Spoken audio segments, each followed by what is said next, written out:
Thank you for getting me involved. Um, in my opinion, there were three main reasons which motivated me to get involved in this scheme.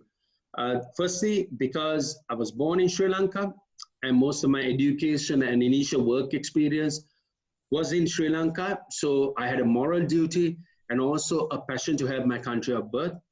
Secondly, the Mistoria Group, my company, which was started in 2009 in the northwest of England, primarily deal with student accommodation. So anything to do with student education and development, we will support. And finally, I have close ties with the association professionals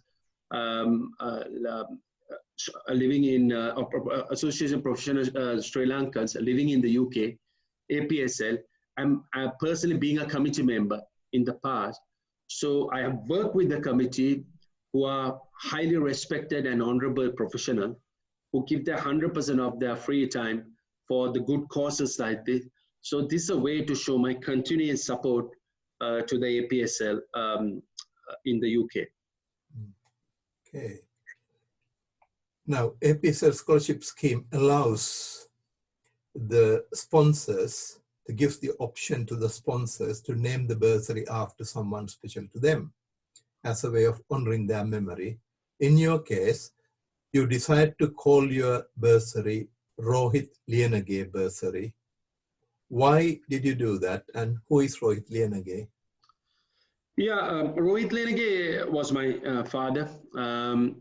So the scholarship, the 5 students I'm sponsoring is in memory of him. He was born on the 26th of July 1939 and he died on the 27th of June 2000 of a chronic renal failure at the age of only 60 years. He was a diabetic for over 25 years. So, so this scholarship is in memory of my beloved father. Okay. When scholarships get offered, the kids and families get to hear the name Rohit Liyanage. Needless to say, they would be curious and want to know more about this person and who he was and what made his son so different. So for their benefit, can you say what kind of person was your dad? Yeah, my father, he spent his entire working life at Central Bank and he worked tirelessly there. He educated myself and my brothers at St. Thomas College, Mount Lenya. He was a very keen sportsman. He took part in the bank's cricket and badminton teams. He took part in competitions, took part in tournaments. He, as a father, he provided the financial support and encouragement with not only our studies, our sports, spent a lot of money on our university studies, on our accountancy exam, thus sacrificing his happiness for us. At the time of his death, as the elders of the family, I was only 27 years old. And unfortunately, my father briefly witnessed our academic and personal and financial success, but didn't live long enough to see any of the grandchildren and enjoy the time to see their growth and progress. So unfortunately, that's what life is all about. So he didn't live long enough to see the success. So it's a very dedicated father figure who did so much for the family, but did not have the time. Absolutely. Absolutely. Yeah. He did a lot for us. So what qualities about your dad do you admire most? Yeah, most of all, he was a very honest and honorable human being. And I'm proud that he was my father. Another good thing about him was he used to go out of the way to help his friends, relations, probably sacrificing his time and leisure, etc., on behalf of others. Also, probably like any other parent, his children were his number one priority, and he wanted to ensure he gives them the best opportunity to succeed in the world. So for that, I'm very, very grateful for what he has done for us. Yeah, so it's a very dedicated father. Yeah. Definitely, yeah. Yeah, yeah. And imagine your dad was visiting these families. What sort of advice, what words of advice would you think he would give them?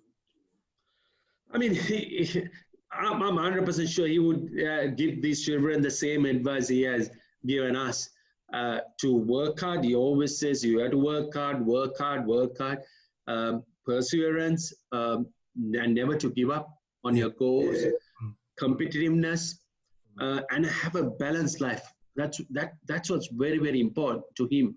And even for me, that is not only to studies, but to get involved in sports and other extracurricular activities. Because those things like sports and extracurricular activities build your personality, and that stands you in good stead when you, especially when you start working and start interacting with people. So being a good all-round person and a personality gives you that confidence to succeed in the world. And for him, that was the biggest advice he used to give us, and that's what I would give to all these children as well. Yeah. So hard work, compete, and develop an all-round personality. Personality, definitely. Yeah. Success, very valuable advice. Yeah, yeah. Now, finally, as you know, gratitude runs deep in Sri Lankan tradition, and especially among these families who are carefully handpicked for that sort of quality. What could they do, because they'll be keen to honor the memory of your dad for the help they are receiving for the families, for the children. So what's the best way they could honor the memory of your dad? I think we are giving you the opportunity, to do well in your studies and do, as I said before, do well in your sports and extracurricular activities. Remember the people who have helped you, including your parents, very, very important. Live a balanced life. And also, finally, one day when you're in a position to help others, similar to what I'm doing, do the same. Because everyone, irrespective where they come from, nationality, religion, or sex, gets the opportunity to succeed. Mm. And finally, I'll be closely monitoring your progress, and we'll be happy to get involved in the future as well in your success and development. So please keep me informed. And in conclusion, love to all, and hope all of you will do very well in your life. Thank you. Thank you, Mish. Thank you.